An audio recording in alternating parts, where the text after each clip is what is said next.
में एक लाइन बजाएंगे आप लोग, बड़ा मजा आएगा। छोटे बाबा, एक भक्त बाबा के दरबार में, मैया रानी के दरबार में जा रहा और कह रहा है, जो वैष्णो देवी गए होंगे ना, मीठा मीठा थोड़ा थोड़ा, जो वैष्णो देवी गए होंगे तो वहाँ का चढ़ाई सबको पता होगा कि कितना कष्ट का चढ़ाई है। इसीलिए एक लड़का वहाँ जा रहा है और माँ से अर्जी लगाता है, बड़ा प्यार से बोलता है, क्या कब आओगे, कब आओगे, कब आओगे, जिसमें सजान जुदा होगी क्या तब आओगे, देर ना हो जाए मैया, देर ना हो जाए, देर ना हो जाए मैया, देर ना हो जाए, कब आओगे, कब आओगे, कब आओगे, जिसमें सजान जुदा होगी क्या तब आओगे, देर ना हो जाए मैया, देर ना हो जाए, देर ना हो जाए मैया, देर ना हो आजा रे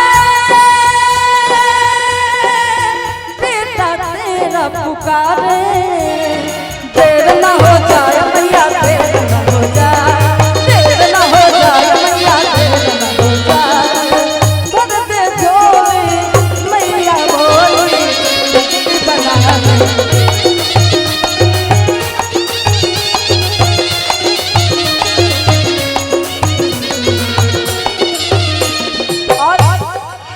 गोलू राजा जी और भोला भैया के तरफ से बहुत सारा, भोला बाबा की तरफ से बहुत सारा प्यार, आशीर्वाद और पुरस्कार है। भोला भैया और भोला बाबा, आज भोला बाबा पीछे हैं, बाकी इतना प्यार भोला बाबा का मिलता है, बहुत मुझे अच्छा लगता है। बहुत बहुत धन्यवाद दोनों आदमी को। बाकी प्रमोद भैया MP साहब आज खामोश बैठे हैं, क्यों? अच्छा लग रहा है ना? बस थोड़ा थोड़ा ताली बजाते रहेंगे और हम सारे लोग से कहेंगे, कामेंद्र चाचा जी आप काहे खामोश बैठे हैं, आप नहीं कुर्सी छोड़कर उठिएगा क्या? बाकी आगे भक्त मैया रानी के दरबार में जाकर जी लगाओ तो बड़ा प्यार से बताओ, तो कहता का हो जाए करम उसका जब तो तेरी माला, तू चाहत तक खुल जाए तकदीर का ताला, हो जाए करम उसका जब जो तेरी माला, तू चाहत तक खुल जाए तकदीर का ताला। मीठा मीठा हम देखना चाहेंगे मैया रानी के दरबार में कितने सच्चे भक्त बैठे, एक बार दोनों हाथ उठाएंगे।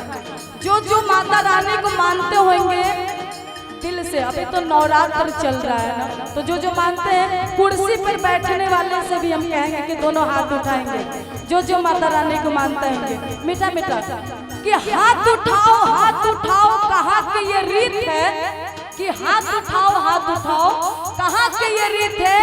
और मैया रानी के दरबार में जो सच्चे मन से हाथ उठाते हैं उनके चरणों में जीत ही जीत है। तो उठाइए दोनों हाथ, उठाकर बोल दीजिए, हो जाए करम उसका जब तो तेरी माला, तू चाहत तक खुल जाए तकदीर का ताला,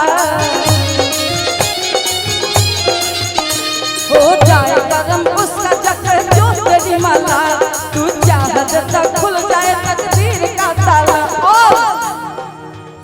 माँ की ज्योति से नूर मिलता है, सुरूर मिलता है, चैन मिलता है, जो भी आता है मैया जी तेरे दर पे,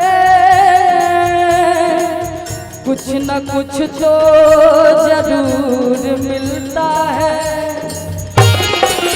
माँ तो बेटे से अपना प्यार करे, बेटा दूसरे ना इतना दुलार करे,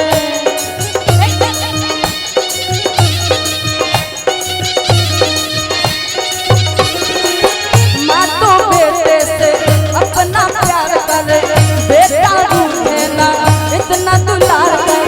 हम तो तेरे आंचल का ममता पाने आए हैं, हम तो तेरे आंचल का ममता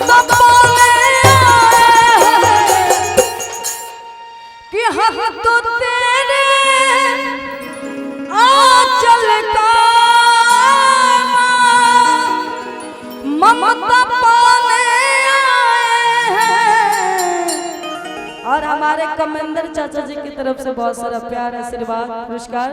बाकी बड़े भैया की तरफ से हल्का नाम मिस्टेक कर रहे हैं, बाकी दिल से धन्यवाद। जय माता दी, हर हर महादेव।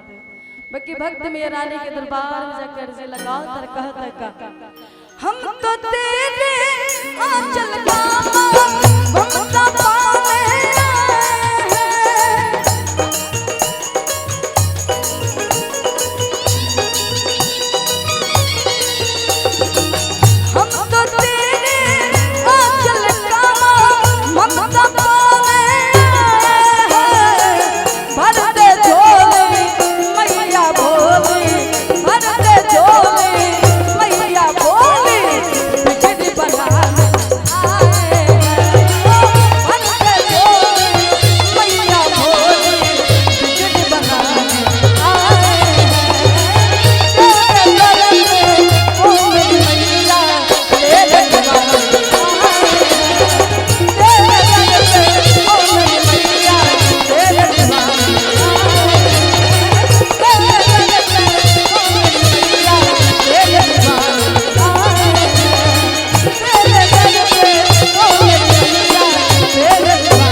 दरबार की।